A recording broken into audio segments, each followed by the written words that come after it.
My hand remained steady around the champagne flute, even as Grant announced our marriage was a failed investment. The boardroom froze at his mistress giggling from the vice president's chair. She demanded ice and divorce papers, claiming she was the new partner while I was expired goods. I checked my watch. 30 seconds until the transfer cleared. They believed I was standing here to serve them, but I was actually attending their funeral. I had just bought the company. My name is Sydney Brookstone, and in the eyes of the elite crowd filling my living room, I am nothing more than a ghost in a designer dress. Standing on the balcony of our penthouse, I watched the Chicago skyline glitter in the twilight, a sprawling grid of ambition and electricity that mirrored the room behind me. Inside, the air smelled of expensive cologne, truffle oil, and the distinct metallic scent of desperation masked by arrogance. This party was supposedly a celebration of Hawthorne Tech securing a massive infusion of capital. But to anyone paying close attention, it felt more like a frantic performance. "Sydney, don't just stand there staring at the view." Grant's voice cut through the ambient jazz, sharp and commanding. He did not look at me when he spoke. His eyes were scanning the room, making sure the glasses of the board members were full. "Check on the catering. The tray near Mr. Henderson is empty, and grab his coat. He is complaining about the draft." I turned slowly, smoothing the fabric of my white silk gown. "Of course, Grant," I said, my voice practiced and neutral. "For the past 5 years, this has been my role, the dutiful wife, the invisible support system, to the world. Grant Hawthorne was the visionary CEO of Hawthorne Tech, the brilliant mind revolutionizing data analytics to the world. I was just the lucky woman he had married, a quiet housewife who probably spent her days shopping and attending charity luncheons. They saw me move through the room, collecting empty flutes and hanging up cashmere coats, and they assumed I understood nothing of the conversations buzzing around me. The beta testing metrics are through the roof. I heard a junior executive lying to a potential investor near the fireplace. We are projecting a 300% return by the third quarter. I stifled a scoff. The beta metrics were actually stagnant, and the churn rate was climbing toward 15%. I knew this because I had checked the server logs that morning while Grant was in the shower. I knew every line of code, every financial discrepancy, and every buried report in the company archive. I knew them because 10 years ago, in a cramped studio apartment that smelled of stale coffee and instant noodles, I was the one who wrote the source code that built this empire. I had stepped back. I had let Grant take the credit because I loved him, and I knew how much he needed to be the hero. I made myself small so he could feel big.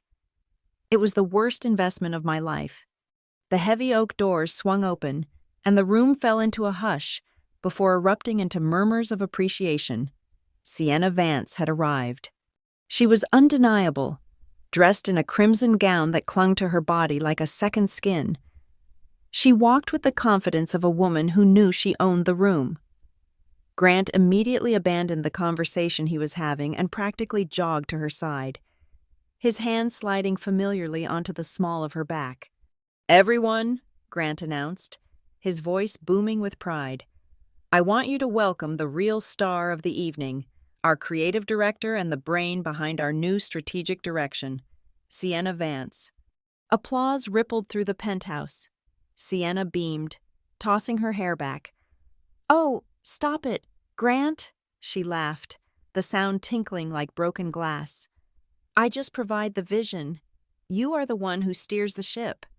I stood by the kitchen island, holding a tray of untouched hors d'oeuvres. A heavy-set shareholder, a man named Mr. Sterling, who had ignored my greeting earlier, nudged his colleague. "Now that is a power couple," he whispered, loud enough for me to hear. "Grant finally found someone who can keep up with him. His wife is nice enough, I suppose, but she is distinctively domestic, no head for business." "Agreed," the other man replied. "Grant needs a partner, not a dependent." I gripped the edge of the marble counter until my knuckles turned white. A dependent. I had funded the seed capital for Hawthorne Tech by selling my grandmother's jewelry. I had debugged the system for 48 hours straight before our first launch while Grant slept on the floor. But history belongs to those who tell it. And Grant had been telling his version for a decade. Sienna began to work the room, holding court with the investors. She used buzzwords like synergy and paradigm shift with reckless abandon. Saying a lot without actually saying anything, it was a hollow performance, but these men were too enamored by her youth and beauty to notice she was vapid. Eventually, she floated toward me. The room seemed to watch her every move. She stopped directly in front of me, a glass of dark red Cabernet in her hand. Her eyes, heavily lined and mocking, raked over my white dress. "Sydney," she purred, "you look so quaint. Is that vintage? It is very sweet." "It is a classic," I replied, keeping my face impassive. "Can I get you anything, Sienna? Perhaps some water?" "Oh no, I am fine," she said, stepping closer, invading my personal space. She lowered her voice so only I could hear. "Actually, I take that back. You can get me a divorce lawyer.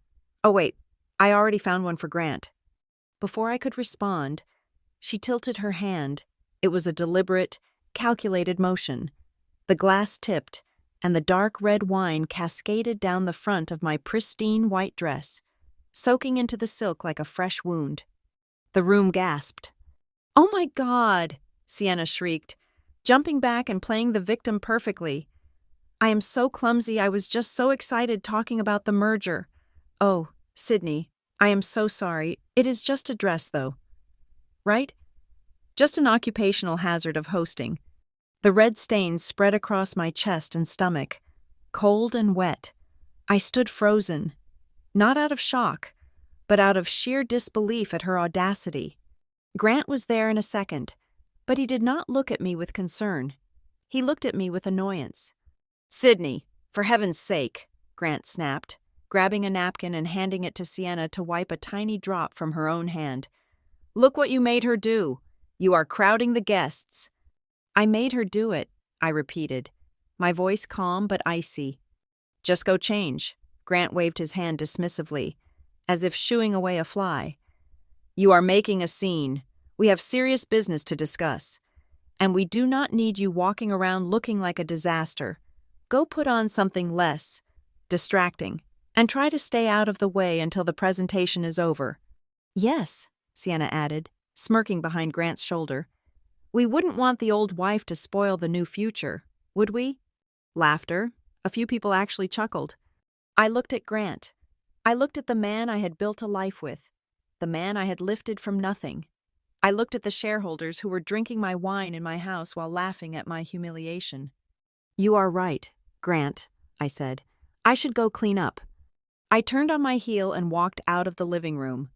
I held my head high, my posture perfect. I did not run. I did not slouch. I walked with the rhythm of a soldier marching to a front line. I entered the master bathroom and locked the door. The sound of the party was muffled now, a distant hum of treachery. I looked at myself in the mirror.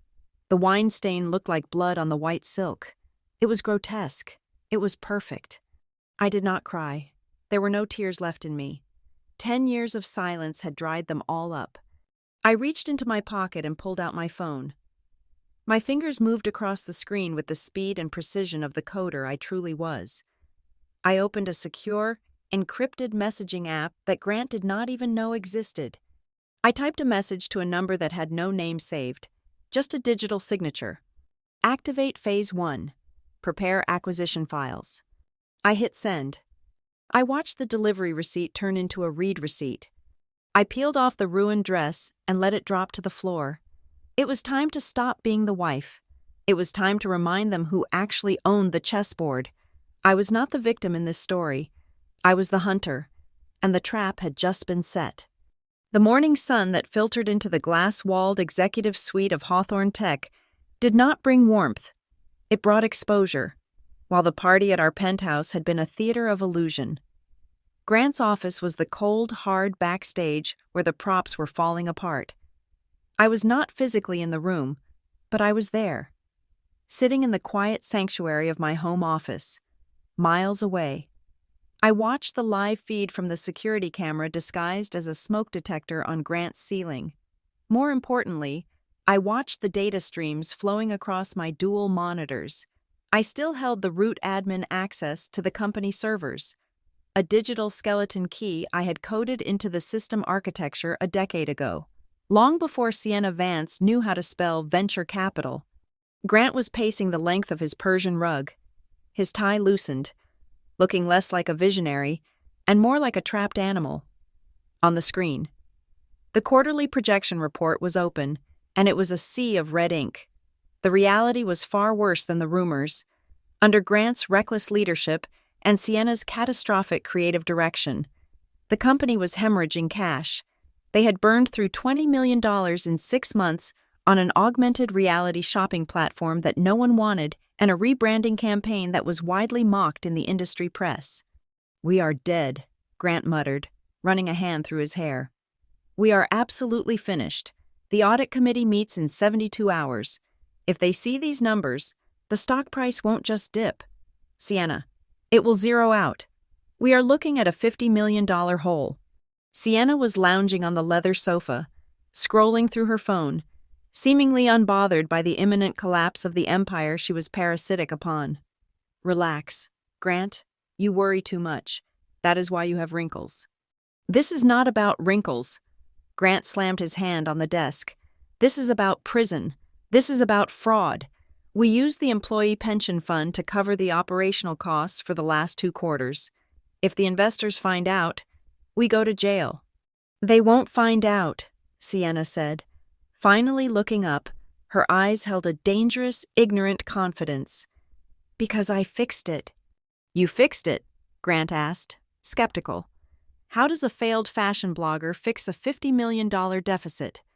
"I found us a savior," she announced, standing up and walking over to his desk. "I have been talking to a private equity firm, Ironclad Capital. They are aggressive, they are quiet, and they are looking for a tech portfolio to acquire. They are willing to inject $80 million. That covers the hole and gives us a $30 million runway for my new jewelry line." I leaned back in my chair at home, a cold smile touching my lips. Ironclad Capital. It sounded imposing, formidable. I had named it myself when I registered the shell company in the Cayman Islands 3 days ago. "Ironclad." Grant hesitated. "I have never heard of them. Are they legitimate?" "They are very exclusive," Sienna lied smoothly. "But there is a catch. They want to see the books before they sign. A full due diligence scrub." Grant went pale. "We cannot show them the books. If they see the real numbers, they will run. Or worse, they will report us to the Securities and Exchange Commission." "That is where the magic happens," Sienna said, leaning over the computer. "Move over." I watched on my screen as she opened the accounting software. I could see exactly what she was doing in real time. She was not just adjusting projections. She was committing textbook felony fraud. She began shifting current operating expenses into long-term capital expenditures to artificially inflate the net income. She deleted 3 entire rows of vendor debt, totaling $5 million, and reclassified them as pending revenue. It was clumsy, arrogant, and legally suicidal. "See?" Sienna grinned. "Creative accounting. The numbers look healthy now. By the time they realize the cash flow does not match the profit, the check will have cleared, and we will be in the Maldives." Grant looked at the screen, conflict warring in his eyes. He was a weak man, but he was not stupid. He knew this was illegal, yet. The desperation to maintain his billionaire lifestyle outweighed his morality. "Do you think it will pass a deep audit?" "It only has to pass a cursory glance," Sienna assured him. "Ironclad is in a hurry to close the deal. I told them we have other offers." I typed a command into my console, mirroring every single keystroke Sienna made. I was creating a shadow copy of their fraud, time-stamped and authenticated. They were digging their own graves, and I was keeping the shovel. But then, Grant did something that made my blood freeze. "We need a bridge loan," Grant said, his voice dropping to a whisper. "Even with the cooked books, cash flow is 0 right now. We need liquidity to pay the server bills by Friday, or the platform goes dark before ironclad signs. I maxed out the corporate credit lines.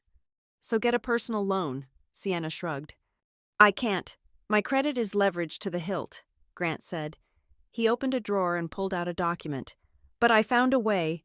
I spoke to a private lender this morning. Hard money, high interest, but fast cash. What did you use for collateral? Sienna asked, inspecting her manicure. The penthouse. The penthouse is already second mortgaged, Grant admitted. No, I used the Lakeshore Drive property. My breath caught in my throat. The Lakeshore Drive property. That was not our house. That was my parents' house, the home where I grew up. My father had put my name on the deed 10 years ago for estate planning purposes, making me a joint owner. I thought Sydney was on the title for that, Sienna asked. She is, Grant said, his voice void of any guilt. But I have her power of attorney from when she was in the hospital for that car accident 3 years ago. She never revoked it. I forged her signature on the consent form this morning. The loan officers didn't look twice. The money hits our account in 2 hours. The air in my home office seemed to vanish. My hands, usually steady as a surgeon's, trembled slightly before clenching into fists. He had stolen from the company. He had cheated on me. He had humiliated me. I had tolerated all of that as part of the game. But this risking the roof over my elderly parents' heads, risking the only sanctuary my father and mother had, just to fund his mistress's vanity projects and cover his own incompetence, he had crossed a line that could never be uncrossed. I looked at the document on his desk through the high-definition camera zoom. I saw my name, signed in his jagged, careless handwriting. He was betting my parents' safety on a lie. I reached for my phone. The plan I had originally conceived was a hostile takeover, a corporate maneuvering to strip him of his wealth. That was no longer enough. I did not just want to fire him. I wanted to obliterate him. I dialed Marcus Thorne. Change of plans, I said, my voice vibrating with a lethal calm.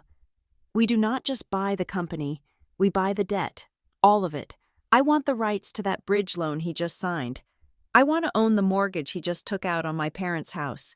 That will cost a premium, Sydney, Marcus replied, his voice professional and crisp. The private lender will want 20% on top to assign the note to us immediately. Pay them 30%, I commanded. I want that paper in my hand before the sun sets. And Marcus, accelerate the meeting. We are going into Hawthorne Tech tomorrow morning. I am done playing with my food. I hung up. On the screen, Grant was pouring himself a scotch, celebrating the loan that would destroy him. He raised his glass to Sienna. To the future, he said. To the future, I whispered to the empty room. I closed the laptop. The hunter was done waiting. It was time for the kill. The air in the Hawthorne Tech boardroom was always kept at a frigid 68 degrees, a temperature Grant insisted kept people alert. But today it felt more like a morgue. I sat in the far corner, a notepad balanced on my knee, dressed in a nondescript gray suit that made me blend into the slate-colored walls. I was playing the role of the invisible secretary perfectly. It had cost me $5,000 to ensure Grant's actual executive assistant. A sweet girl named Emily called in sick with a sudden case of food poisoning this morning, when Grant had panicked about having no one to record the minutes for the most important meeting of his life. I had meekly volunteered. Grant had hesitated, looking at me with a mixture of disdain and necessity. Fine, he snapped, fixing his tie in the reflection of the window.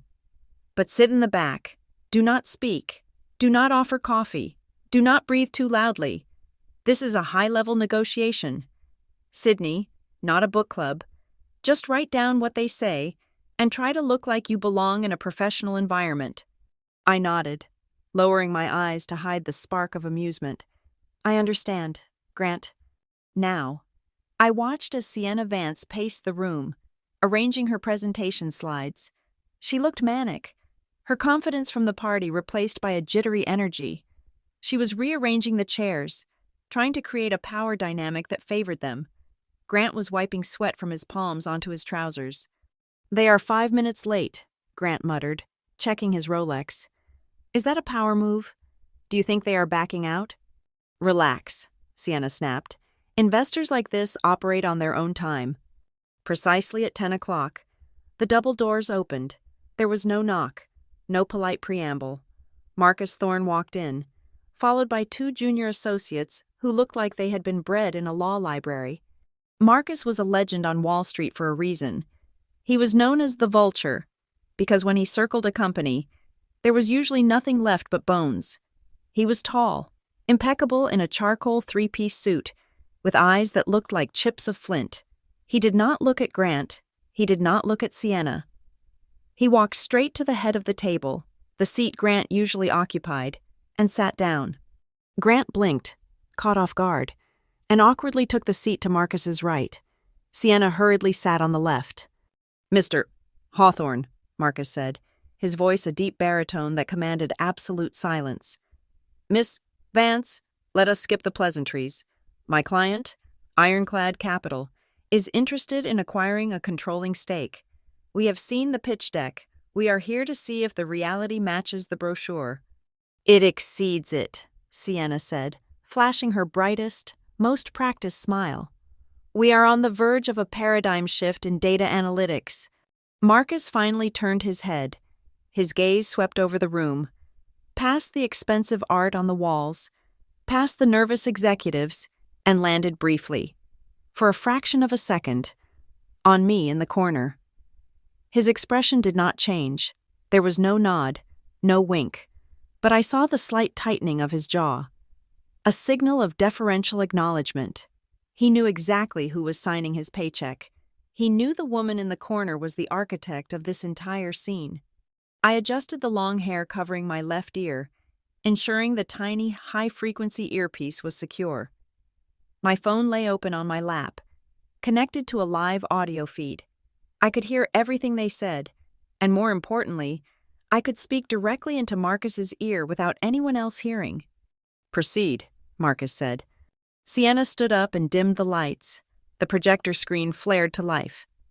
"Hawthorne Tech has always been about innovation," she began, launching into a rehearsed speech filled with hollow jargon. "Our new initiative, Project Phoenix, utilizes blockchain-integrated AI to leverage synergy across vertical markets. We are creating a frictionless ecosystem for user engagement." It was a word salad. It meant absolutely nothing. I watched Marcus's face. He looked bored. I tapped the microphone icon on my phone screen and whispered, barely moving my lips, "Ask her about the user retention rate for the Phoenix beta test. The slide says growing, but the raw logs show a 40% drop." Marcus didn't miss a beat. He raised a hand, stopping Sienna mid-sentence. "Ms. Vance, frictionless ecosystem is a lovely phrase for a marketing brochure. But I am looking at your slide on user growth. You claim a steady incline. However, my analysts suggest that your retention rate for the beta test has plummeted. Why is that?" Sienna froze. The clicker in her hand trembled. She looked at Grant. "Well, Mr. Thorne, that is just initial fluctuation. We are pivoting to a new demographic." "A 40% drop is not a fluctuation," Marcus said coldly, repeating the number I had just fed him. "It is an exodus. Next slide." Grant loosened his tie. "We can explain that later. Marcus, the real value is in the intellectual property." Sienna hurried to the next slide, which showed a dazzling graph of projected revenue. "Exactly. As you can see here, our projected revenue for Q3 is set to triple due to pending contracts." I leaned forward, staring at the graph. That was the fraud. That was where she had hidden the debts. I whispered into the mic, "Zoom in on the accounts receivable." She reclassified the overdue vendor payments as pending contracts to balance the asset column. "Ask for the breakdown of the $5 million listed under strategic partnerships." Marcus leaned forward, clasping his hands on the table. "Interesting numbers. I'm curious about this strategic partnerships line item, $5 million. Can you name the partners? Or is this perhaps a creative reclassification of the vendor debt you owe to your server providers?" The silence in the room was deafening.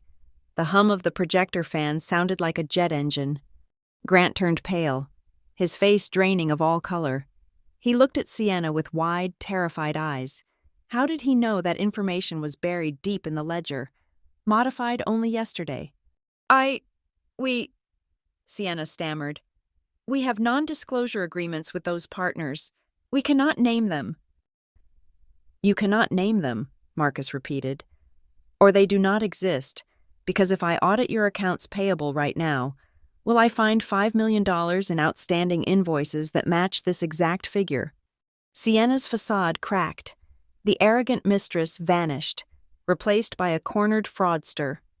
This is ridiculous. We are offering you the opportunity of a lifetime, and you are nitpicking administrative details. The accounting department has been in transition.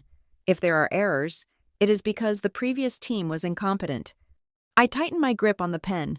She was blaming the loyal accountants she had fired 2 weeks ago to cover her tracks. Is that so? Marcus asked, his voice dropping an octave. So you are telling me that you, the director of strategy, and you, Mr. Hawthorne, the CEO, have no direct oversight of your own financial health. You are claiming ignorance. It is not ignorance, Grant interjected, his voice high and desperate. It is a delegation. We trusted our team. But Sienna is right. She has stepped in to clean up the mess. She is the only reason we are even solvent enough to have this meeting. Solvent? Marcus chewed on the word as if it tasted sour. An interesting choice of words for a company that just took out a high-interest bridge loan secured against personal real estate. Grant stopped breathing. He stared at Marcus as if he were a ghost.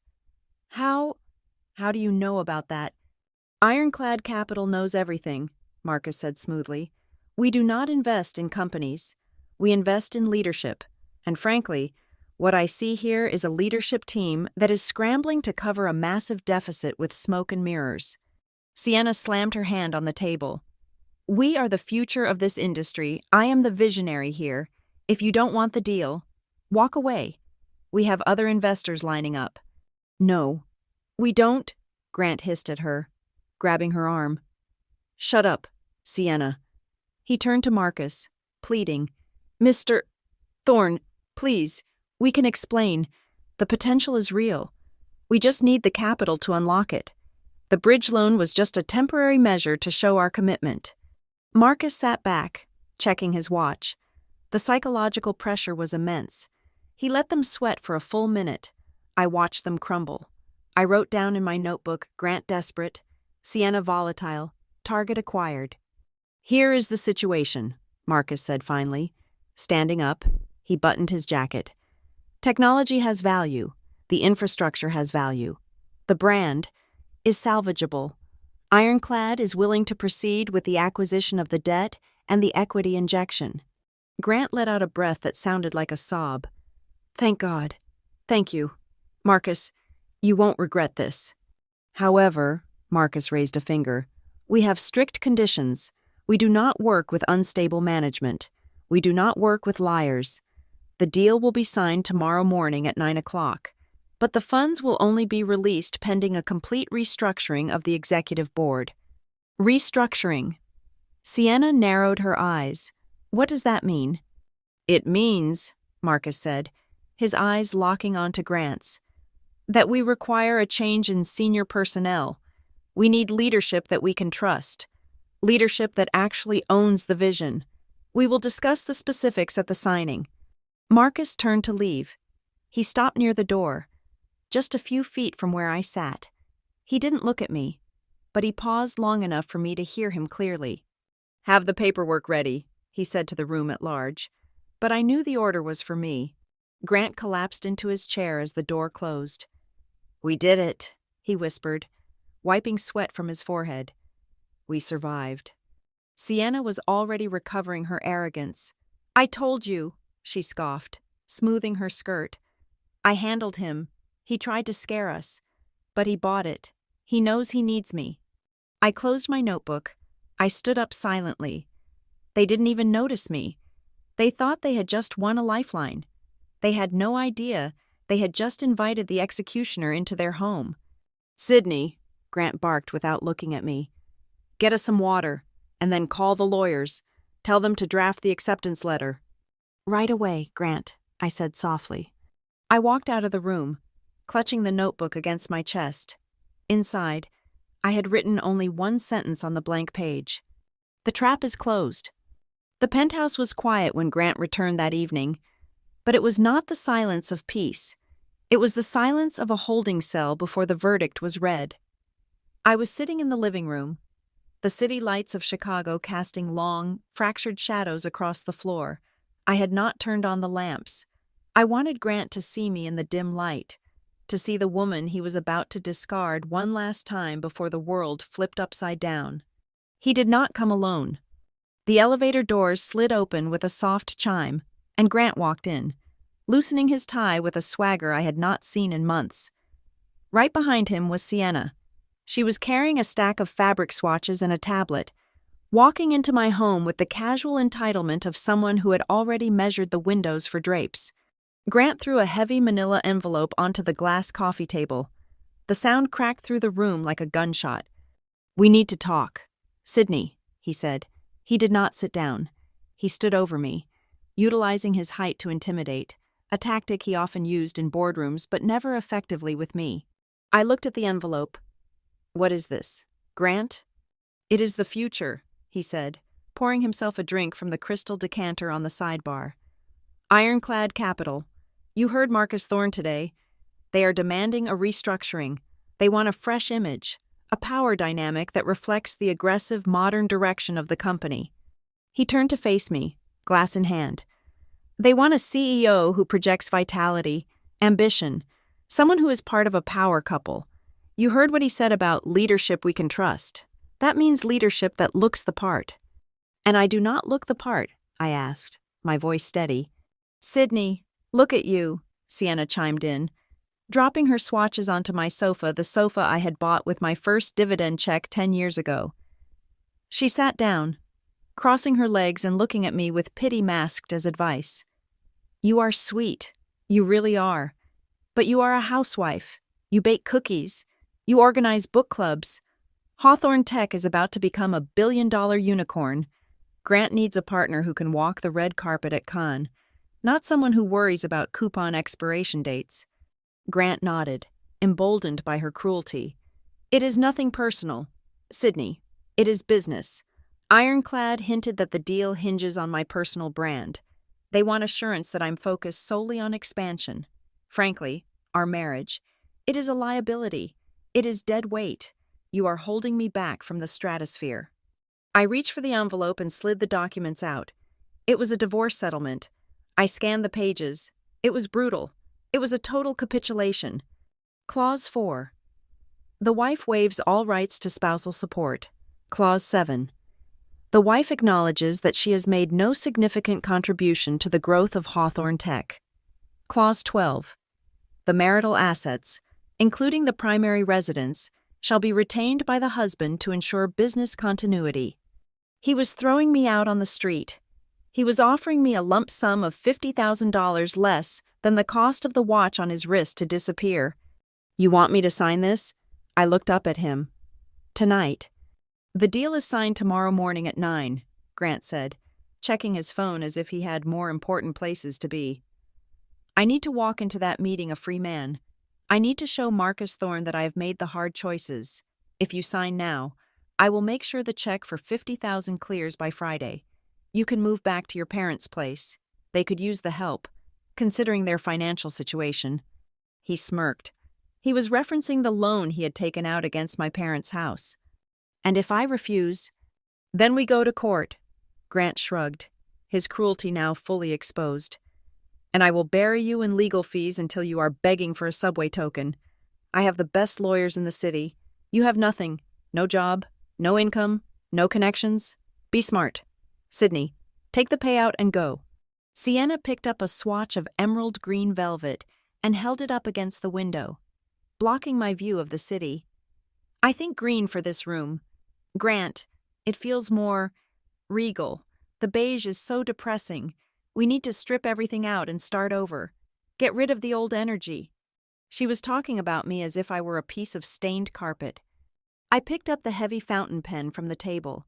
It was a gift I had given Grant for our 5th anniversary. He probably didn't even remember. I looked at him. Grant, are you absolutely sure you want to do this?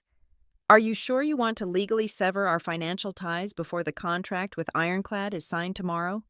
He laughed. It was a harsh, barking sound. Don't try to guilt me. Sydney, yes, I am sure. I have never been more sure of anything. I am shedding my old skin. I am becoming the billionaire I was born to be. Just sign the damn papers and stop being dramatic. Very well, I said. I uncapped the pen. The ink flowed smoothly onto the paper. In his mind, I was admitting defeat. In his mind, he had won. But in my mind, a different calculation was running. If I remained his wife when Ironclad executed the debt acquisition tomorrow, I could be liable for half of his debts. I could be tied to his ruin. By signing this, I was legally insulating myself. I was protecting my personal assets, which were substantial and hidden in offshore trusts he knew nothing about from the nuclear explosion I was about to detonate in his life. He thought he was cutting me off from his fortune. In reality, I was cutting him off from his only life raft. I signed my name, Sydney Brookstone. The letters were sharp, angular, and decisive. I pushed the papers across the table. Grant snatched them up, checking the signature as if he expected me to trick him. A wave of relief washed over his face, followed immediately by a sneer of triumph. Finally, he said, shoving the papers into his briefcase. You did the right thing. You will thank me later.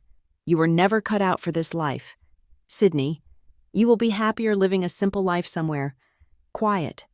Come on, darling, Sienna said, standing up and looping her arm through his. Let us go celebrate. I reserved a table at Alinea. We have $1 billion future to toast to.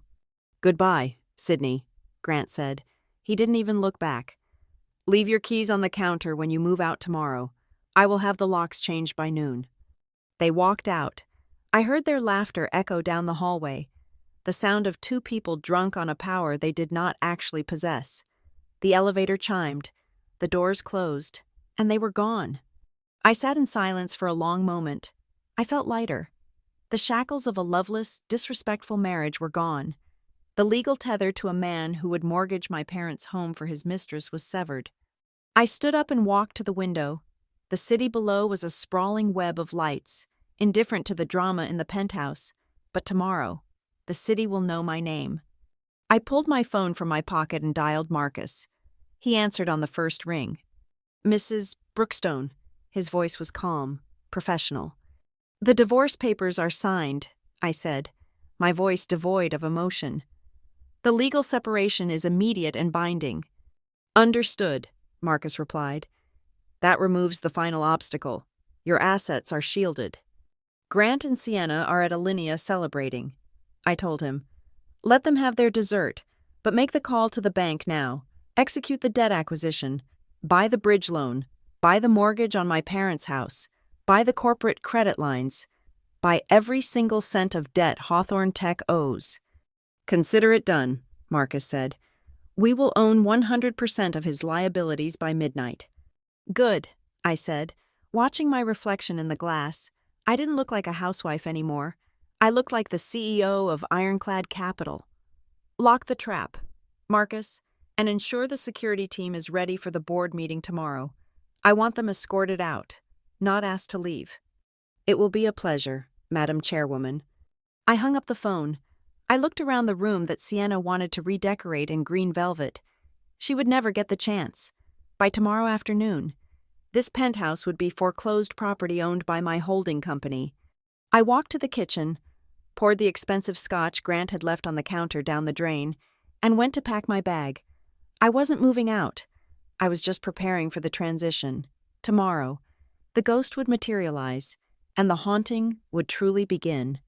The morning sun sliced through the floor-to-ceiling windows of the executive conference room, illuminating the dust motes dancing in the air. Unaware that they were about to witness a massacre, I was observing the proceedings from my remote command center, a secure server room located 3 blocks away. On my screens, the high-definition feeds from the boardroom cameras captured every bead of sweat and every flash of arrogance. Grant and Sienna were already there, 30 minutes early. The air around them practically vibrated with greed. They believed that within the hour, $50 million would be wire transferred into the corporate accounts, erasing their debts and crowning them the new royalty of Chicago tech. Sienna was preening. She stood by the espresso machine, surrounded by a group of junior marketing associates who looked like they wanted to be anywhere else. She raised her left hand, catching the light with a massive, canary yellow diamond ring that looked heavy enough to sink a small boat. "Grant surprised me with it last night," she bragged, her voice shrill enough to be picked up clearly by the microphones. "It is a pre-celebration gift, $80,000, custom cut. He knows that the new vice president of operations needs to look the part." I typed a query into the accounting database on my second monitor. There it was. A transaction timestamped yesterday afternoon at 4 o'clock. $82,000 paid to a jeweler on Michigan Avenue. The charge was categorized under server maintenance hardware. It was such a lazy, transparent embezzlement that I almost felt insulted on behalf of forensic accountants everywhere. "It is stunning, Ms. Vance," one of the employees mumbled, clearly terrified of losing her job. "Please, call me Sienna. We are all going to be family when I take over the operations department," she giggled. "I am going to make some big changes. The first thing to go is that depressing dress code." The doors swung open. The chatter died instantly. Marcus Thorne entered the room. He did not come alone. He was flanked by a phalanx of 6 lawyers, each carrying identical black briefcases. They moved with the synchronized precision of a military hit squad. The atmosphere in the room shifted instantly from a cocktail party to a tribunal. "Mr. Hawthorne, Miss Vance," Marcus said, not offering a handshake. "Please take your seats." Grant buttoned his jacket, his smile faltering slightly at the severity of the legal team. "Marcus, good to see you. That is quite the entourage. I assume we are just dotting the I's and crossing the T's before the champagne." "We are conducting the final due diligence asset verification," Marcus replied. Sitting at the head of the table, he did not smile. Ironclad Capital does not transfer $50 million without physical confirmation of the primary asset. "Asset?" Grant asked, sitting down. "You mean the building?"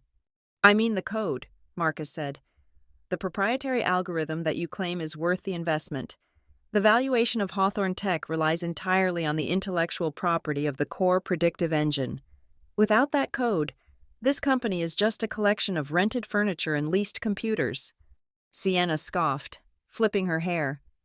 "The code is right here." She reached into her designer bag and pulled out a silver USB drive. "I personally oversaw the latest compilation. I updated the syntax myself last week. It is the most advanced predictive model in the hemisphere." She slid the drive across the mahogany table. She looked so proud. She had no idea she was handing him a smoking gun. One of Marcus's technical auditors, a young woman with severe glasses, picked up the drive and plugged it into a ruggedized, air-gapped laptop connected to the main projector. "Initiating forensic scan," the auditor announced. A progress bar appeared on the giant screen behind them. "Loading source code.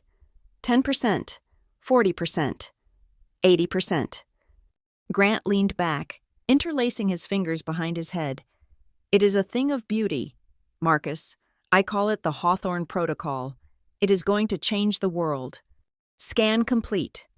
The screen blinked green for a second, then suddenly flashed a violent, pulsing red. An alarm tone, sharp and dissonant, beeped from the laptop. "Critical error. License verification failed. Error. Code 403. Unauthorized reproduction." The smile vanished from Grant's face. "What? That is a glitch. Reboot it." Sienna leaned forward, her face twisting in confusion. "There is no error. I compiled that code myself. I put my name in the metadata header." "You modified the header," Marcus said, his voice calm and deadly. "But you failed to check the kernel-level encryption." The auditor typed a command line. The screen shifted to show the deep-level copyright registration embedded in the blockchain of the software itself. Original copyright holder S. Brookstone. Registration date October 14, 2016. Status locked, non-transferable. S. Brookstone. Grant read the screen, his voice trembling. He blinked, trying to process the information. Brookstone, that is Sydney's maiden name. Precisely, Marcus said. He opened a folder in front of him. Our scan confirms that 98% of the source code was written and registered by Sydney Brookstone 10 years ago. It is her intellectual property. It does not belong to Hawthorne Tech. It never did. That is impossible, Sienna shrieked, standing up. She is a housewife. She barely knows how to use a microwave. She must have stolen it from me. The registration date is from 2016, Ms. Vance, Marcus pointed out, sliding a certified document across the table. Were you working here in 2016, according to your resume? You were waiting tables in Los Angeles while trying to launch a lifestyle blog. Sienna turned red, her mouth opening and closing like a fish out of water. Grant looked at the screen, then at the document. The realization was hitting him like a physical blow.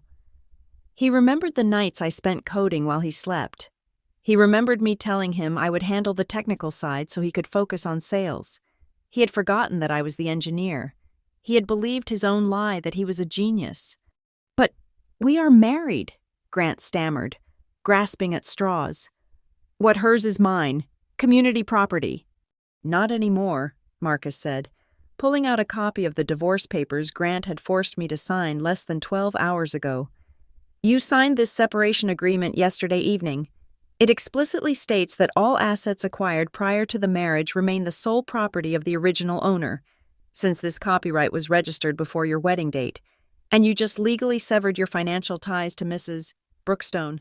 You have effectively stripped your company of its only valuable asset. The silence that followed was heavy, suffocating. The air conditioning hummed, sounding like a countdown. So, Grant whispered, his face turning a sickly shade of gray. We can't use the code. Using this code without a licensing agreement from Sydney Brookstone would be a federal crime, Marcus explained, closing his laptop. And since you do not have such an agreement, and you just divorced the owner, Hawthorne Tech is currently in possession of stolen property. Marcus stood up and buttoned his jacket. The movement signaled the end of the negotiation. Without the IP, the valuation of this company is not $50 million, Marcus declared, looking down at Grant with absolute contempt. Then what is it worth? Grant asked, his voice barely audible. Marcus picked up his briefcase. You have $20 million in liabilities. You have zero revenue-generating assets. Your valuation is effectively negative $20 million. We are not buying a company, Mr. Hawthorne. We would be buying a sinking ship. Wait, Sienna yelled, grabbing Marcus's arm. We can write new code, I can do it. Give me a week. Marcus looked at her hand on his sleeve until she released him. Ms. Vance, based on the audit of your contributions to the server logs, it would take you a lifetime to replicate what Mrs. Brookstone built in a year. The deal is dead. No. Grant slammed his fist on the table. You can't do this. I have loans. I leveraged everything on this deal. Then I suggest you find a very good bankruptcy attorney, Marcus said. Good day. As Marcus and his team turned to leave, Grant slumped into his chair, staring at the red error message on the screen. S. Brookstone. The name of the woman he had discarded was now the wall he had crashed into. I watched the feed, sipping my tea. They thought this was the rock bottom. They were wrong. This was just the impact. The explosion was yet to come. I picked up my phone to text Marcus. Phase 2 complete. Initiate the hostile debt recall.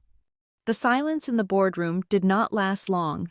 It was shattered by a sound that was less like a human voice and more like a banshee realizing its glass menagerie had been smashed. Sienna Vance did not just get angry. She disintegrated into a spectacle of pure, unadulterated narcissism. This is sabotage! Sienna shrieked, her hand slamming onto the polished mahogany table so hard that the water glasses rattled.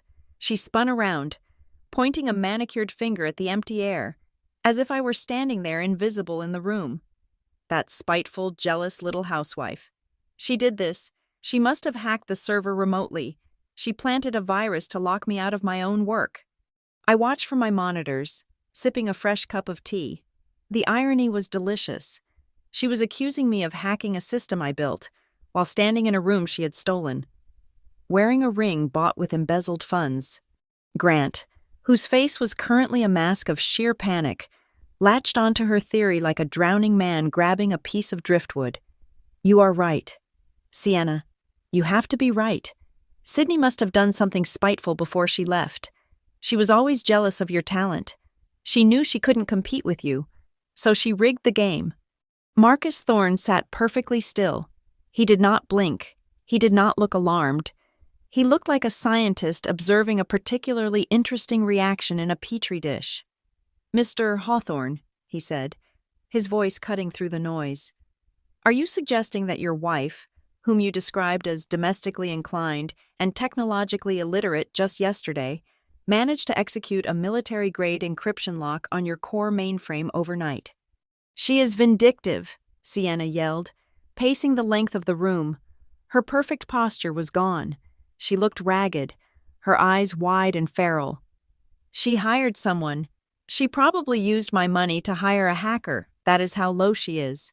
Sienna stopped in front of Marcus, leaning over the table, invading his personal space. The scent of her expensive, overpowering perfume must have been suffocating. But Marcus didn't flinch. Listen to me, Marcus, she said, her voice trembling with a mix of rage and desperation. Forget the error message. That code? It was old anyway. It was clunky. It was written 10 years ago by a woman who thinks Java is just a type of coffee. You want value? I am the value. She slapped her chest with her hand. I am the visionary.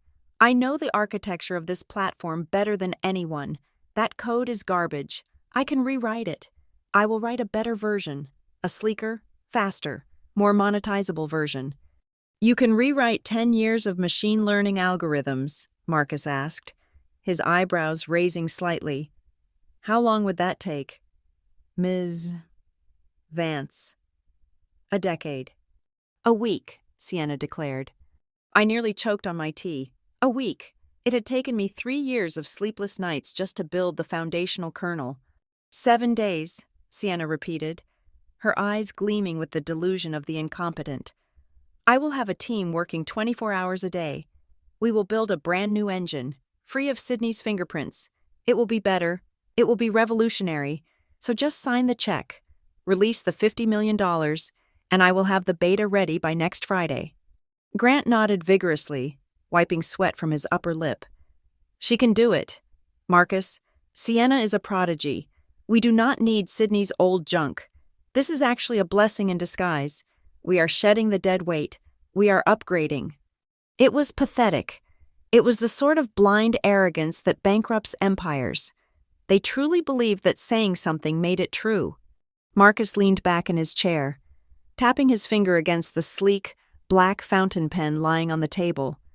He looked skeptical, which only made Sienna more frantic. You are hesitating, Sienna accused him, her voice turning nasty. Do not hesitate with me. Marcus, I know how this town works. If Ironclad Capital is going to get cold feet over a technical glitch, then fine, walk away. She grabbed her phone and waved it in the air. I have the CEO of Apex Corp on speed dial. They have been begging for a meeting with us for months. If you do not sign that deal right now, I am walking out of this door and taking this opportunity to your biggest competitor. And when Hawthorne Tech becomes the first trillion-dollar AI company, you will be the laughingstock of Wall Street who let us slip away. It was a bluff, a terrible, transparent bluff. Apex Corp had actually threatened to sue Hawthorne Tech last month for trademark infringement. They wouldn't touch Grant with a 10-foot pole. Marcus smiled. It was a cold, predatory smile. You play hardball, Ms. Vance. I respect that. But before I can release funds for this new engine you plan to build, I need to clarify a discrepancy in the operational expenses. The audit found a cash withdrawal of $200,000 last week. It was flagged as consulting fees, but there is no invoice. Sienna rolled her eyes, clearly annoyed that he was focusing on details when she was trying to sell him a dream. Oh, For heaven's sake, that is just administrative grease. You know how the city is. The zoning permits for the new server farm were stalled. The bureaucrats were dragging their feet. Grant froze. He tried to catch her eye, to signal her to stop, but she was on a roll. She wanted to prove she was a problem solver. I handled it, Sienna bragged, lifting her chin. I took the initiative. I pulled the cash from the payroll account. The employees can wait a few days for their checks. They are loyal, and I paid the expediting fee to the zoning commissioner. And guess what? We got the permit the next morning. That is what I bring to the table. Marcus, I get things done. I don't sit around crying about rules like Sydney would. I sat back in my chair, stunned. She had just admitted to federal bribery and embezzlement of employee wages in a single breath. Marcus reached out and adjusted the black pen on the table. The tiny green light on the clip was blinking, visible only from his angle. So, just to be clear, Marcus said, his voice slow and deliberate, you authorized the diversion of payroll funds to bribe a government official, and you did this in your capacity as an executive of Hawthorne Tech. I did what was necessary for the company, Sienna snapped. That is what leaders do. We make the hard calls. Yes, I authorized it, and I would do it again. And you, Mr. Hawthorne, Marcus turned to Grant. Did you sanction this? Grant looked at Sienna, then at the $50 million he thought was still on the table. Sienna handles operations, he said, throwing his hands up. If she says it was necessary for growth, then I stand by her. She is the best thing that ever happened to this company. I see, Marcus said. So, Miss Vance, you are asserting that you are the driving force here, that you are the one making the executive decisions. I am not just the driving force, Sienna sneered, leaning down so her face was inches from Marcus's. I am the new partner. I am the future. Grant is the face, but I am the brain. This company is mine in every way that matters. So stop wasting my time with questions about receipts and copyrights. Do you want to be part of the future, or are you just another dinosaur like Sydney? I think I have everything I need, Marcus said.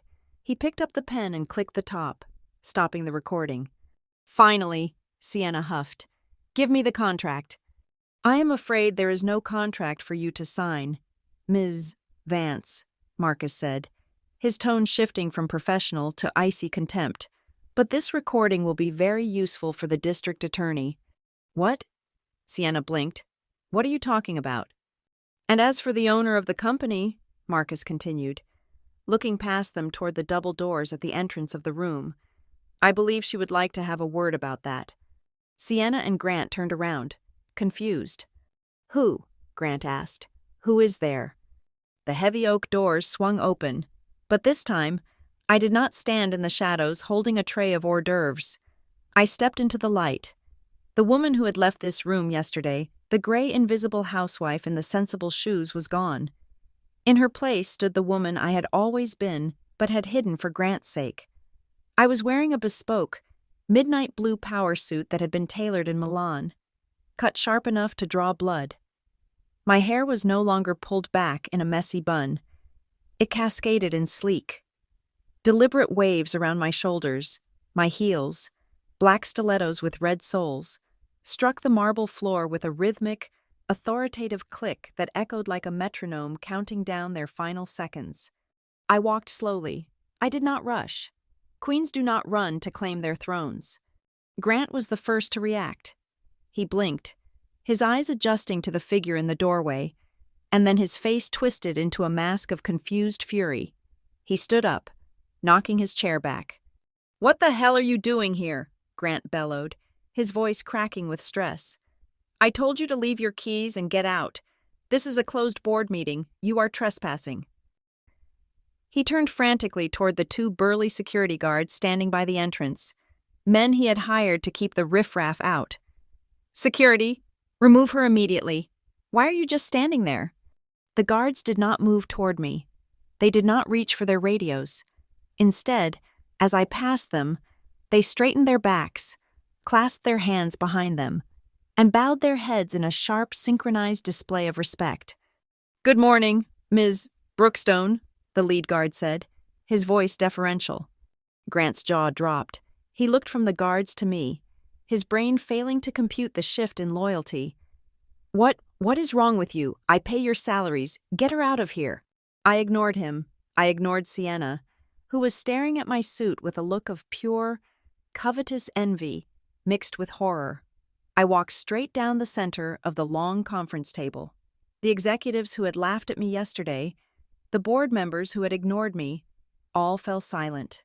They parted, leaning back in their chairs as if afraid my shadow might touch them. I reached the head of the table. Grant was standing next to the chairman's chair, the massive leather throne he loved so much. I stopped directly in front of him. I was shorter than him, but in that moment, I towered over him. I looked him dead in the eyes, my expression void of any warmth, any love, any pity. Grant opened his mouth to speak, to scream, to assert his dominance, but a movement to his right stopped him. Marcus Thorne, the shark of Wall Street, the man who had just dismantled Grant's ego piece by piece, stood up. He buttoned his jacket, turned to me, and bowed deeply. It was not a mocking bow. It was the bow of a knight to his queen.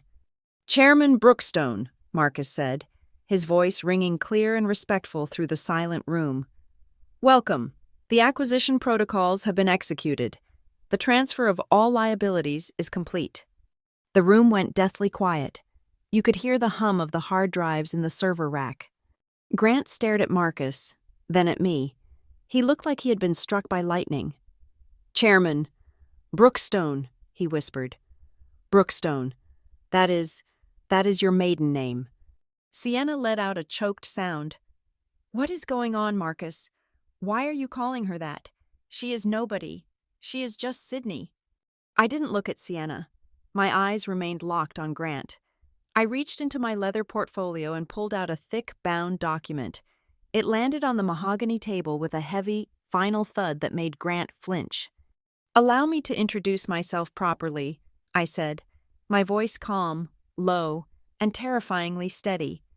"I am not just Sydney.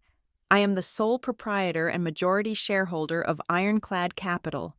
Grant's knees seemed to give way. He grabbed the edge of the table to steady himself. "Ironclad, no, that is impossible. You bake cookies, you volunteer at the library, you don't own a private equity firm." "I have been building Ironclad for 5 years. Grant," I said, stepping closer, invading his personal space just as he had invaded mine for a decade. "While you were busy playing CEO and chasing skirts, I was investing my family's trust. I was building a portfolio, and this morning, at 8 o'clock, Ironclad Capital purchased 100% of the distressed debt of Hawthorne Tech from your creditors." Grant shook his head, denial washing over him. "Debt, what debt?" "All of it," I said. "The bridge loan you took out yesterday against my parents' house, I bought the note. The corporate credit lines you maxed out, I own them. The mortgage on this building, it is mine. Every single dollar you owe, you now owe to me." I placed my hand on the back of the chairman's leather chair, the chair Grant was still clutching. "Which means," I continued, my voice dropping to a whisper that carried more weight than a scream, "that I own the walls of this office. I own the lights above your head. I own the table you are leaning on. And most importantly, Grant." I gripped the leather of the chair. "I own the chair you are sitting in." Grant pulled his hand away from the chair as if it burned him. He stumbled back, colliding with Sienna. "No," Sienna gasped, her face pale beneath her heavy makeup. "This is a trick. It has to be a trick. She is lying. She is just a maid. She is a servant. She spent the last 5 years picking up your dry cleaning." I finally turned my gaze to Sienna. It was a slow, deliberate turn. I looked her up and down, dismantling her with a single glance. "And you spent the last 5 years trying to become me," I said coldly. "But you failed, because you thought the power was in the title. You never understood that the power is in the leverage." I turned back to Grant, who was now trembling. "You wanted a partner who was your equal, Grant. You wanted a business titan. Well, here I am. But I am not your partner anymore. I am your creditor, and I am here to collect." Marcus stepped forward, holding a single sheet of paper. Mr.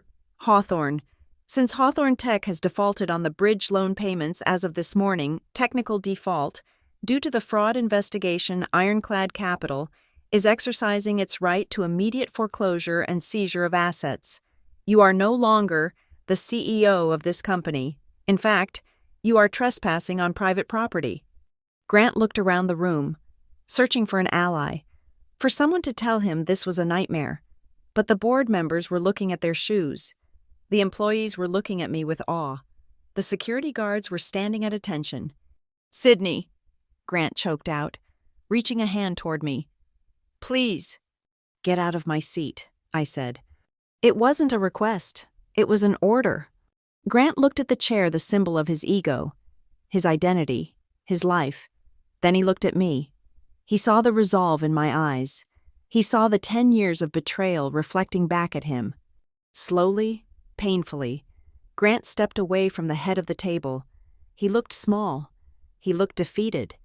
I stepped forward. I smoothed my skirt, and with the grace of a woman who had waited a lifetime for this moment, I sat down in the chairman's chair. It fit me perfectly.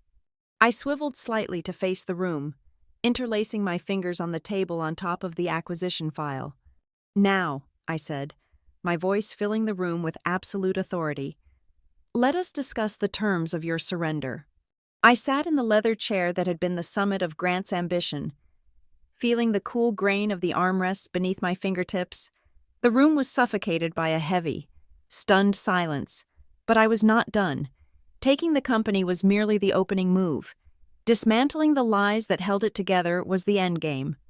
"Marcus," I said, my voice cutting through the tension like a scalpel, "connect the forensic drive to the main display.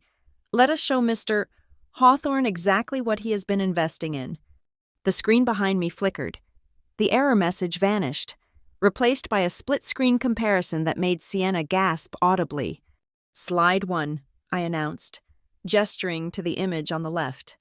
On the screen was a directory tree from the company server labeled Sienna's Vision 2025. Inside were hundreds of design files and architectural frameworks. On the right side of the screen was a scanned image of a dusty, archived zip drive labeled Sydney Brookstone, Senior Thesis, MIT 2014. "You told the board that Sienna was a prodigy," I said to Grant, who was staring at the screen with his mouth slightly open. "You said she brought a fresh perspective, but if you look closely at the file structures, you will see something interesting. She did not write code. She did not design algorithms. She simply took my old college projects, renamed the variables, and changed the interface color from blue to red." I pointed to a specific line of code highlighted in yellow. "See that comment line? It says to do fix bugs in Sector 7. I wrote that note to myself 12 years ago in a dorm room in Cambridge. Sienna copied it verbatim. She didn't even know enough coding language to realize it was a comment, not a command." Grant turned slowly to look at Sienna. "You copied her homework. You told me you spent nights building that architecture." I optimized it," Sienna stammered, backing away until she hit the wall. "I made it user-friendly. The core doesn't matter. It is the packaging that sells." "Let us talk about sales," I interrupted, signaling Marcus for the next slide. "Or rather, let us talk about spending." The screen changed. This time, it was a waterfall chart of financial transactions. It was a sea of red bars, each one representing a withdrawal from the corporate operating account. "Slide 2, I said. "This is a forensic audit of the marketing and research budget over the last 18 months. Grant, you complained constantly that the research costs were eating into our profits. You blamed the engineers. You fired 3 developers to save money." I leaned forward, locking eyes with my ex-husband. "But the engineers were not spending the money. Look at the vendor names." Grant squinted at the screen. "LV? Holdings Hermes Global. What are these?" "They are shell companies," I explained, my voice devoid of pity. "Registered in the Cayman Islands, and the sole beneficiary of these accounts is one Sienna Vance." A collective gasp went through the room. The board members were whispering furiously. $2 million, I said, letting the number hang in the air. She siphoned $2 million from the company accounts to fund her lifestyle. That business trip to Paris last month, it was a shopping spree. The server upgrades in January. She bought a condo in Miami. She has been bleeding you dry, Grant, and you thanked her for it. Grant looked as if he had been punched in the gut. He looked at Sienna, his eyes wide with betrayal. $2 million. We missed payroll last month. I had to beg the bank for an extension. You told me the market was down. I earned that money, Sienna shrieked, her voice cracking. I am the face of this brand. I have to look the part. You want a trophy girlfriend. Grant trophies are expensive. And finally, I said, raising my voice to drown out her screeching. Slide 3. This is the one that should worry you the most. Grant. The screen shifted to display a series of quarterly financial reports. At the bottom of each page was Grant's signature. It was bold, sweeping, and authoritative. Next to it was a digital analysis overlay. On the left, we have your actual signature from our marriage certificate, I explained. On the right, we have the signature on the last 4 quarterly reports, the reports that hid the $2 million loss, the reports that constitute federal securities fraud. I paused, letting the implications sink in. The handwriting analysis confirms a 99% match, I said. But not to your hand, Grant, to Sienna's. Grant grabbed the edge of the table. She forged my signature. She forged your signature to hide her theft, I corrected. She cooked the books, stole the money, and then signed your name to the crime. She set you up as the fall guy. If the SEC had walked in here yesterday instead of me, you would be the one going to prison for 20 years. She would have claimed she was just a junior executive following orders. Grant turned on Sienna with a look of pure hatred I had never seen before. You forged my name. You stole from me. I left my wife for you. I mortgaged my house for you. You are an idiot. Grant, Sienna screamed back, her mask completely gone now. She pointed a shaking finger at him. You never checked the books. You were too busy looking in the mirror. You made it easy. Don't look at me like I am the villain. You gave me the password. You think she is an asset, Grant, I asked, leaning back in my chair. She is the biggest liability of your life, and because you are the CEO, and because you were negligent in your oversight, you are legally responsible for every cent she stole. Ignorance is not a defense in federal court. Sienna's eyes darted around the room, looking for an escape. She realized the narrative was shifting. She realized she was about to be thrown to the wolves. She did the only thing a parasite knows how to do. She tried to attach herself to a new host. He forced me to do it, Sienna yelled, pointing at Grant. Tears began to stream down her face, but they were tears of terror, not remorse. Marcus, listen to me. Grant is abusive. He made me sign those papers. He told me if I didn't hide the losses, he would fire me. I was just a victim of his power trip. I am just a girl trying to survive in a man's world. Grant looked at her, stunned, speechless. You are lying. You literally just admitted to the forgery. I was coerced, Sienna sobbed, looking at the board members with pleading eyes. He is the mastermind. I am just a distraction. I watched them tear each other apart. It was Shakespearean in its tragedy and pathetic in its reality. Save your tears, Sienna, I said coldly. We do not need to debate who is the mastermind and who is the accomplice. We have a confession. I nodded to Marcus. He reached down and tapped the playback button on his laptop. The audio was crisp and clear, amplified by the boardroom speakers. Voice of Sienna. I took the initiative. I pulled the cash from the payroll account, and I paid the expediting fee to the zoning commissioner. Voice of Marcus. And you did this in your capacity as an executive of Hawthorne Tech. Voice of Sienna. I did what was necessary for the company. That is what leaders do. We make the hard calls. Yes, I authorized it, and I would do it again. The recording ended. The echo of her arrogance hung in the silence. Sienna froze. Her mouth opened, but no sound came out. She looked at the black pen on the table, the recording device she had ignored in her arrogance. That is a confession to bribery of a public official and embezzlement of payroll funds, I stated, my voice ringing with the finality of a gavel strike. That is a felony, Sienna. Multiple felonies, actually. I stood up slowly. I walked around the table until I was standing between the two of them. You are not just losing the company today, I said, looking from Grant's terrified face to Sienna's ruined mascara. You are not just losing your reputation, you are about to lose your freedom. I placed a folder on the table. My legal team has already prepared the package for the Federal Bureau of Investigation, I said. It contains the server logs, the bank transfer records, the forgery analysis, and this audio recording. Once I hand this over, there is no coming back, no settlement, no deal, just a very long time in a very small cell. Grant fell to his knees. He didn't care about his dignity anymore. Sydney, please, don't do this. I didn't know. I swear I didn't know about the bribery. I will testify against her. I will tell them everything. Just don't let me go to jail. I am begging you. Sienna looked at him, then at me. She realized her charm had run out. She realized her beauty had no currency here. She slumped against the wall, sliding down until she was sitting on the floor, a heap of red silk and broken ambition. You have two choices, I said, looking down at them. And because I am a generous woman, far more generous than either of you deserve, I am going to let you decide how this ends. Grant was still on his knees, his expensive Italian suit trousers staining against the marble floor he used to obsessively keep polished. The man who had commanded rooms with a snap of his fingers, who had looked down on me for a decade as if I were a piece of furniture he had outgrown, was now looking up at me with the wet, desperate eyes of a child who had broken a vase. Sydney, please, Grant stammered, his voice thick with panic. He reached out, his fingers brushing the hem of my skirt, but I stepped back, putting distance between his desperation and my resolve. I was wrong.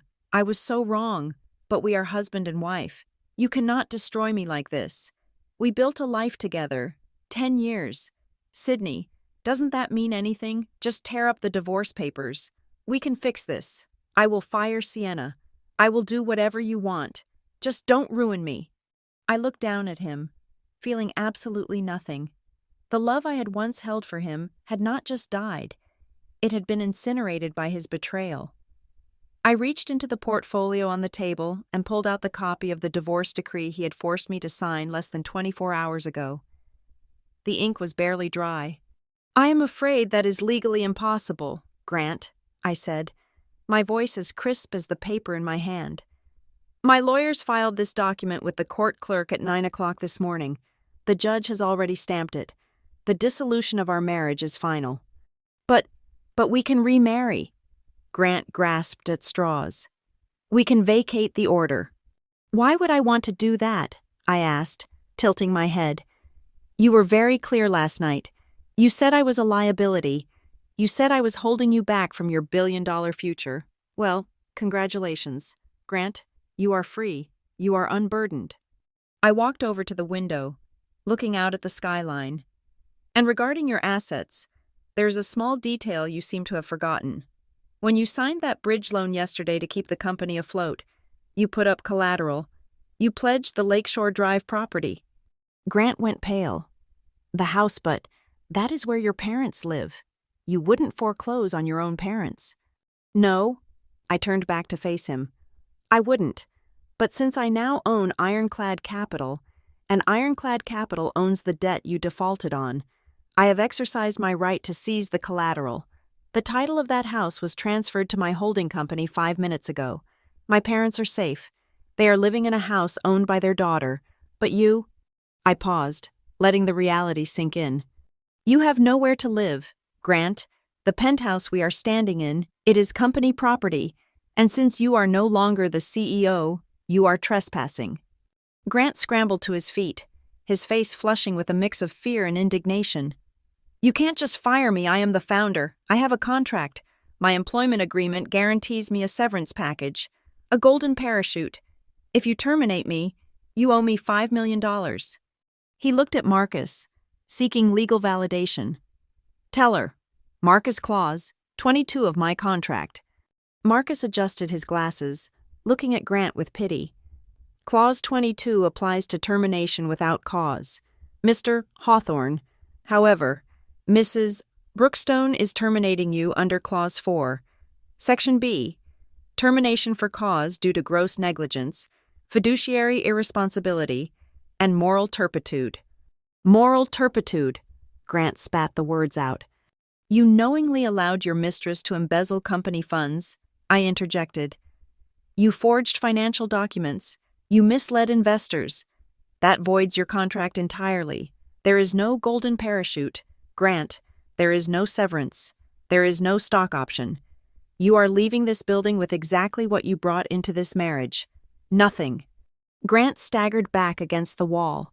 The air seemed to leave his lungs. He was calculating the math in his head and realizing the result was 0. I turned my attention to Sienna. She was still on the floor, surrounded by the wreckage of her ego. She had stopped screaming and was now trembling, her eyes darting between me and the black pen recording device. And now for you, Ms. Vance, I said softly. Sienna flinched. I will leave. I will go. Just let me go. It is not that simple, I said. You stole $2 million. That is grand larceny. That is 15 to 20 years in federal prison. And given your confession, it will be an open and shut case. You will be 45 years old when you get out. Your youth, your beauty, your brand, they will all rot in a cell. Sienna let out a sob, covering her mouth with her hand. Please, no jail. I can't go to jail. I am claustrophobic. Please, Sydney, there has to be another way. There is one other option, I said, walking over to stand directly above her. A civil settlement. I will do anything, she cried. Anything. Option B. I listed the terms, ticking them off on my fingers. 1, you return every single cent you stole, $2 million. I know you don't have the cash. So you will liquidate everything. You will sell the condo in Miami. You will sell the Porsche. You will sell every Birkin bag, every pair of Louboutins. And that gaudy ring on your finger, if it has value, it gets sold, and the money comes to me. Sienna clutched the ring, tears streaming down her face. But that is everything I have. I will be homeless. 2, I continued, ignoring her plea. You will sign a full confession admitting to the embezzlement and the bribery. We will keep this private from the police only as long as you pay me back. But the industry will know. You will be fired publicly for cause. You will be blacklisted. You will never work in tech, fashion, or finance again. If you so much as apply for a job as a receptionist, I will send them your confession. That is slavery, Sienna wailed. You are destroying my life. I am giving you a choice between a cage and poverty, I said coldly. Most criminals do not get that luxury. Decide, now, or Marcus calls the FBI. Sienna looked at Grant, hoping he would save her, but Grant was staring at the floor, a broken man who couldn't even save himself. She looked at the door, then at her diamond ring. I will pay, she whispered, her voice shaking. I will sell everything. Just don't put me in jail. Smart choice, I said. Marcus, have her sign the restitution agreement and take the ring now as a down payment. Marcus stepped forward, holding out his hand. Sienna sobbed as she twisted the ring off her finger. It was the symbol of her victory over me. And now she was handing it over to my lawyer. Now, I said, turning to the security guards, escort Ms. Vance to her office to collect her personal effects. Box up only what belongs to her. If she tries to take a single stapler that belongs to the company, arrest her. One of the guards hauled Sienna to her feet. She couldn't even look at me. She was dragged out of the room, a weeping mess of ruined mascara and broken dreams. Grant watched her go, then turned to me. A sudden flash of anger replaced his despair. He realized he had lost everything: his wife, his mistress, his company, his money. You planned this, he snarled, stepping toward me. His hands were clenched into fists. You bitch! You planned this whole thing. You played me. I simply managed my investment, I said calmly, not moving an inch. I will kill you. Grant lunged at me, his face contorted with rage. He didn't make it 2 steps. The 2 security guards moved with terrifying speed. One grabbed Grant's arm and twisted it behind his back, while the other kicked the back of his knee, forcing him to the ground. Grant's face smashed against the carpet. Get off me, Grant screamed, struggling uselessly against the professionals. I am the CEO, I am Grant Hawthorne. You are a trespasser, I corrected him. Remove him from the building and take his access badge. If he returns, call the police. The guards hoisted Grant up. He was kicking and shouting, spouting obscenities that echoed off the boardroom walls. They dragged him toward the door, his expensive shoes scuffing the floor. Sydney, he screamed one last time as they reached the hallway. You can't do this to me, I made you. And I broke you, I whispered to the empty air. The heavy doors slammed shut, cutting off his voice. Silence returned to the boardroom. I was alone. I looked around the vast, empty space. The table was littered with the debris of their destruction, the confession papers, the forensic reports, the USB drive. I walked over to the window and looked down at the street. In a few minutes, Grant would be tossed onto the sidewalk, penniless and disgraced. I took a deep breath. The air in the room felt different now. It didn't smell like desperation anymore. It smelled like clean slate. It smelled like victory. I walked back to the head of the table and sat down in the leather chair.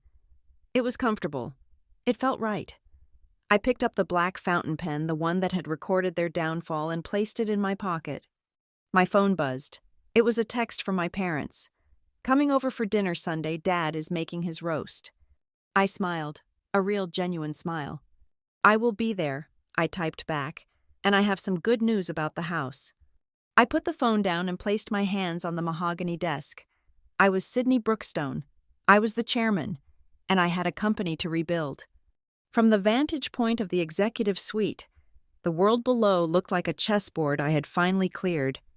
I stood by the floor-to-ceiling glass, looking down at the plaza entrance of the Hawthorne Tech building. It was a long way down, but the view was crystal clear. The revolving doors spun, spitting out 2 figures who looked nothing like the masters of the universe they had claimed to be an hour ago.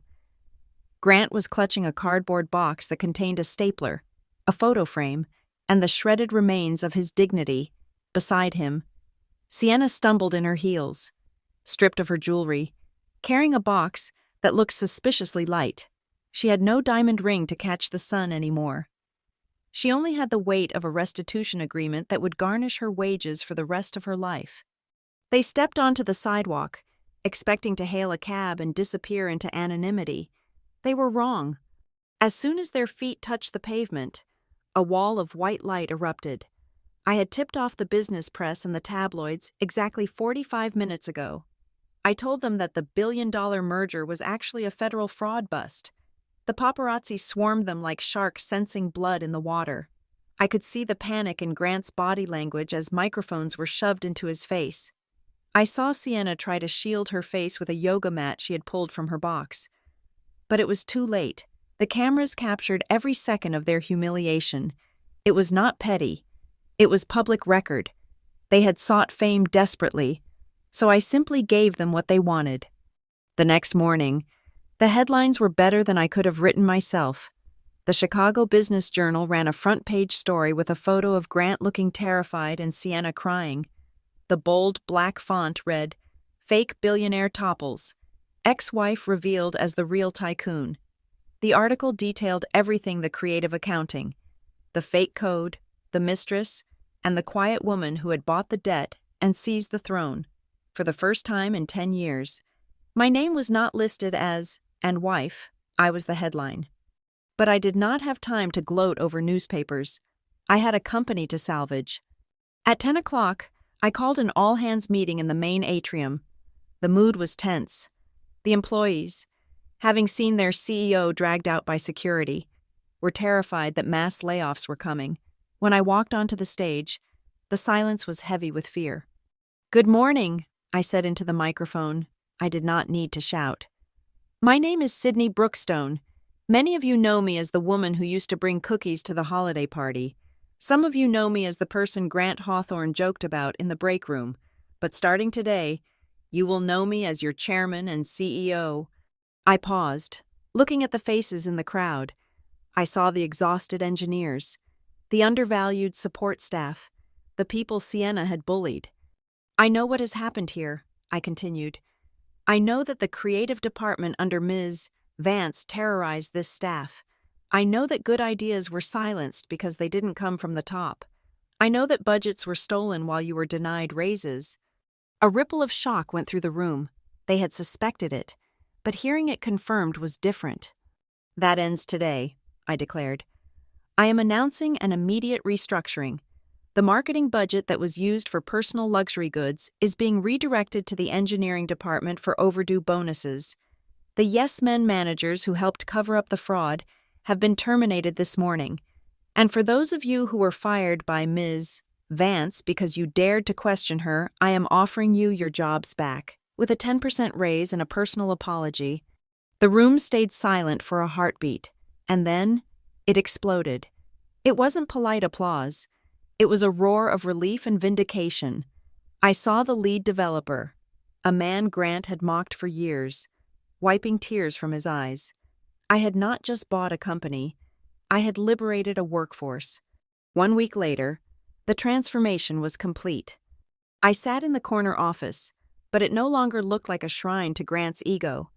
The dark, oppressive leather and the pretentious abstract art were gone. The room was now airy, filled with natural light, cream-colored furniture, and vibrant living plants. It felt like a workspace, not a dungeon. My desk was covered with legitimate contracts, real investors. People who respected ironclad capital were lining up to do business with us. We were no longer selling smoke and mirrors. We were selling the solid, proprietary technology I had built. The phone on my desk buzzed. My assistant, the same Emily who I had paid to call in sick on the day of the takeover, spoke through the intercom. "Ms. Brookstone," she said, her voice cheerful. "There is a call for you. It is an unknown number. The man says it is urgent and personal. He says he knows you." I knew who it was. I had been expecting this call. "Put it through, Emily." I picked up the receiver. "This is Sydney Brookstone." "Sydney."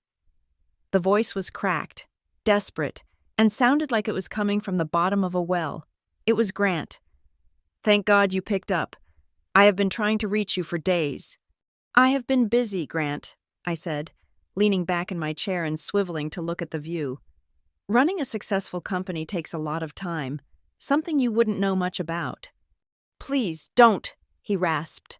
I could hear traffic in the background, loud and gritty. He wasn't calling from a penthouse. "Sydney, I am on a payphone. I am staying in a motel off the interstate. They took everything. The lawyers. They took the cars, the watches, even my clothes. I have nothing." "You have your freedom," I reminded him. "I could have sent you to prison for complicity. Consider your poverty a gift." "I can't live like this," he begged, his voice breaking into a sob. "I need a job. I will do anything. I will work in the mailroom. I will scrub the floors. Please, Sydney, I know the systems. I can help. Just give me a chance to earn a paycheck. We were family once." I listened to him beg. I remembered the times I had begged him to come home for dinner, only to be told he was working late with Sienna. I remembered him laughing when Sienna spilled wine on my dress. I remembered him handing me the divorce papers and calling me a burden. "You want a job?" I asked. Yes, please."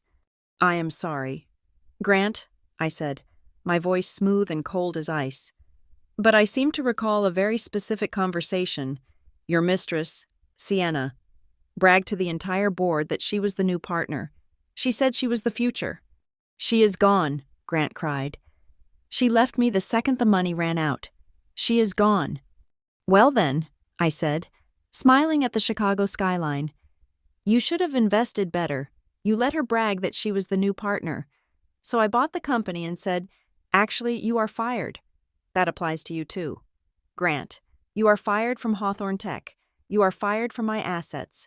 And most importantly, you are fired from my life forever. Sydney, wait. I clicked the receiver down. The line went dead. I tapped the screen on my desk phone and pressed block caller. I stood up and walked out to the balcony. The wind off Lake Michigan was cool and crisp. I took a deep breath, filling my lungs with the air of a city that was finally mine. I looked down at the streets where people were rushing to work, unaware of the war that had been fought and won in the sky above them. I was 34 years old. I was single. I was a billionaire. And for the first time in my life, I was free. I adjusted my blazer, turned my back on the city, and walked back into my office to get to work. Thank you so much for listening to this story. I really hope you enjoyed seeing justice served as much as I enjoyed writing it. I would love to know where you are tuning in from today. Are you listening from the US, Vietnam, or somewhere else entirely? Please drop a comment below and let me know your thoughts on Sydney's revenge. If you want to hear more stories like this, please make sure to subscribe to the Scarlet Revenge Stories channel, like this video, and hit that hype button so we can share these dramas with even more people. Your support means the world to me. See you in the next story.